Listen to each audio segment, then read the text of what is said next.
আসসালামু আলাইকুম, আশা করি আপনারা সবাই অনেক ভালো আছেন। ইনফিনিক্স নিয়ে আসলো বাংলাদেশ মার্কেটে এন্ট্রি লেভেল বাজেট রেঞ্জে অ্যামোলেড প্যানেল দিয়ে তাদের নতুন আরেকটি ফোন ইনফিনিক্স নোট 12। আপনারা সবাই জানেন যে ইনফিনিক্স হট 12 যেটা আগামী মাসে বাংলাদেশে লঞ্চ হবে এবং তার পাশাপাশি ইনফিনিক্স নোট 12 দুটো ফোনই আমার কাছে অনেকদিন ধরে রয়েছে। যাই হোক, আজকে নোট 12টা নিয়ে কথা বলবো। সো এই ফোনটি দিয়ে আমরা ফটোগ্রাফি করেছি এবং ভালো পরিমাণের গেমিংও করে দেখেছি। সো আজকে নিয়ে এসেছি আমরা এই ইনফিনিক্স নোট 12 এই মোবাইলটির খুঁটিনাটি সব কিছু, অর্থাৎ মোবাইলটির ভালো দিক এবং খারাপ দিক সব কিছু নিয়ে একটি বিস্তারিত রিভিউ এবং সম্পূর্ণ ভিডিও জুড়ে সঙ্গে থাকবো আমি ফারাবি। আপনারা দেখছেন প্রযুক্তি।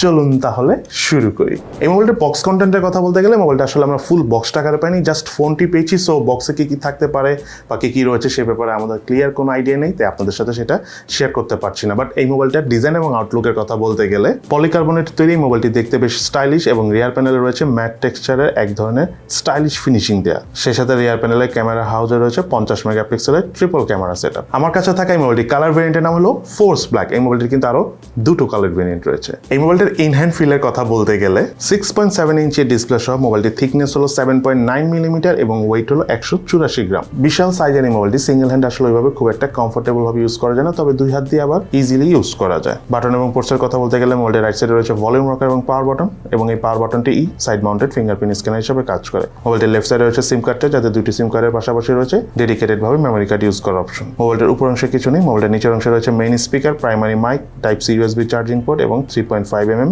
Headphone জ্যাকের port. এই মোবাইলে থাকা সাইড মাউন্টেড ফিঙ্গারপ্রিন্ট স্ক্যানারের পজিশনের কথা যদি আমি বলি, আমার কাছে মনে হচ্ছে যে একটু নিচেই রয়েছে, বাট ফিঙ্গারপ্রিন্ট স্ক্যানারটি কিন্তু খুব ফাস্ট এবং স্মুথ ভাবে কাজ করে। ফিঙ্গার টাচ করার সাথে সাথে আনলক করে ফেলছিল।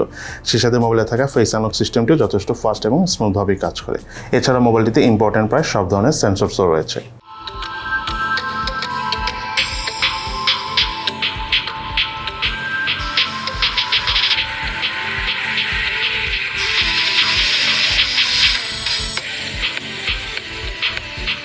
এই মোবাইলের বটম ফেসে থাকা মেইন স্পিকারের সাউন্ডের পারফরমেন্সের কথা যদি বলি, তাহলে সাউন্ডের লাউডনেস এবং বেস আমার কাছে মোটামুটি লেগেছে, তবে সাউন্ড থেকে আমরা কোনো প্রকার ডিস্টরশন পাইনি। ওভারঅল প্রাইস বিবেচনায় এই ফোনটার স্পিকার আমার কাছে ঠিকঠাকই মনে হয়েছে। মোবাইলটিতে অপারেটিং সিস্টেম হিসেবে রয়েছে অ্যান্ড্রয়েড 11 ভার্সন, ইউআই হিসেবে রয়েছে ইনফিনিক্সের XOS 10.0 এবং সেই সাথে মোবাইলটিতে আপ টু 5GB পর্যন্ত ভার্চুয়াল র্যাম রয়েছে।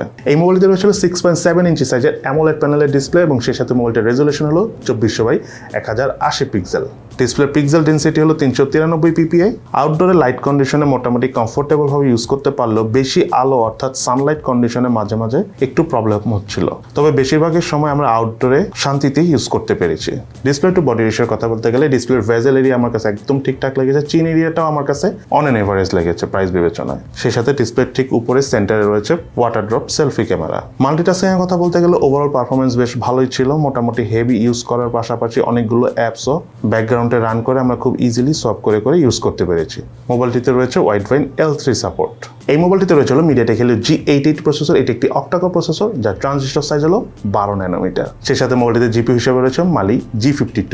বাংলাদেশ মার্কেটে এই মোবাইলটি একটি ভেরিয়েন্ট এসেছে, সেটা হলো 6GB RAM 128GB storage variant, যার র্যামের টাইপ হলো LPDDR4X এবং স্টোরেজ টাইপ হলো eMMC 5.1 এবং বাংলাদেশ মার্কেটে এই মোবাইলটার অফিসিয়াল প্রাইস হলো 18,299 টাকা, অর্থাৎ 18,300 টাকা।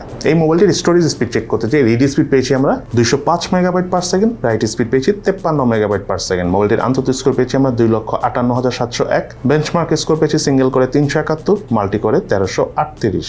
মোবাইলটিতে ফ্রি ফায়ার গেমসটি খেলার সময় আমরা হাইয়েস্ট আলট্রা গ্রাফিক্সের নর্মাল রেজুলেশনে শ্যাডো অফ করে খেলতে পেরেছি। ওভারঅল গেমিং পারফরমেন্স আমার কাছে বেশ স্মুথ লেগেছে। আমরা এই ফোনটিতে বেশ লং টাইম ফ্রি ফায়ার গেমসও খেলেছি, খুব একটা হিটিং এর দেখা পাইনি।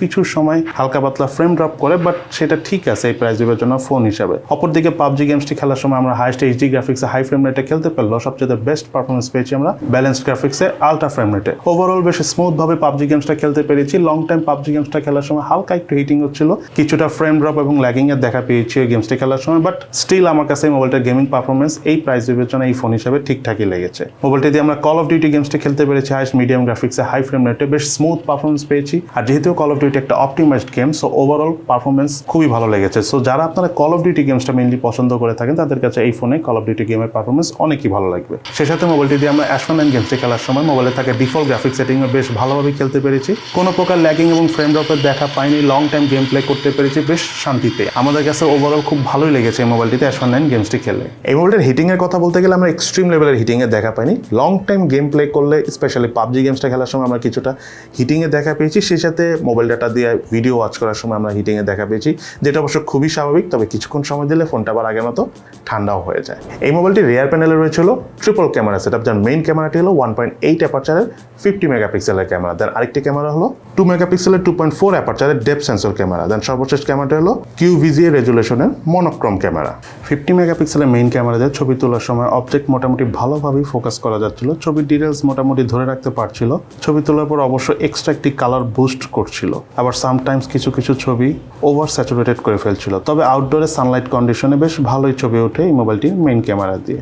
অপরদিকে মোবাইলে থাকে depth sensor camera, micro sensor camera দিয়ে ছবি তোলার সময় ফোকাসিং খুব একটা ইজিলি করা যাচ্ছিল না, তবে অটো ফোকাস করে যে ছবি তোলা যাচ্ছিল সেগুলো বেশ ভালোই লেগেছে। ডাইনামিক রেঞ্জ মোটামুটি ভালোই কাজ করে। অ্যাজ এ 2 মেগাপিক্সেলের ক্যামেরা হিসেবে ডেপথ সেন্সর ক্যামেরার পারফরমেন্স আমার কাছে ভালোই লেগেছে। মোবাইলটিতে হাইস্ট 2K 30 ফ্রেম পার সেকেন্ডে ভিডিও শুট করা যাচ্ছিল। ওভারঅল ভিডিও ক্যামেরার পারফরমেন্স আমার কাছে প্রাইস বিবেচনায় মোটামুটি লেগেছে, কারণ ভিডিও করার পর ভিডিও থেকে আমরা বেশ ভালো পরিমাণে শেকি ফিল পাচ্ছিলাম।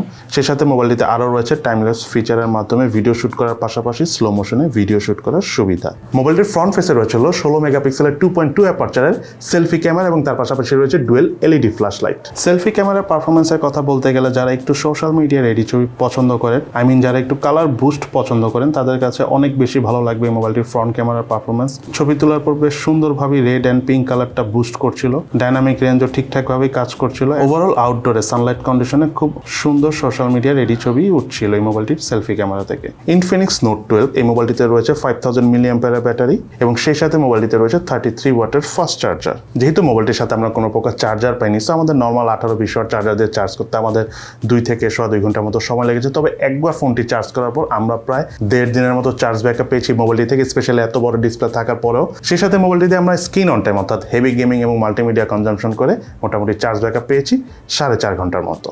এই মোবাইলটিতে রয়েছিল 4G সাপোর্ট, তার পাশাপাশি ওয়াইফাই 2.4 GHz এবং 5 GHz দুটোই সাপোর্ট করে এবং সেই সাথে মোবাইলটিতে রয়েছিল বিল্ট ইন FM রেডিও।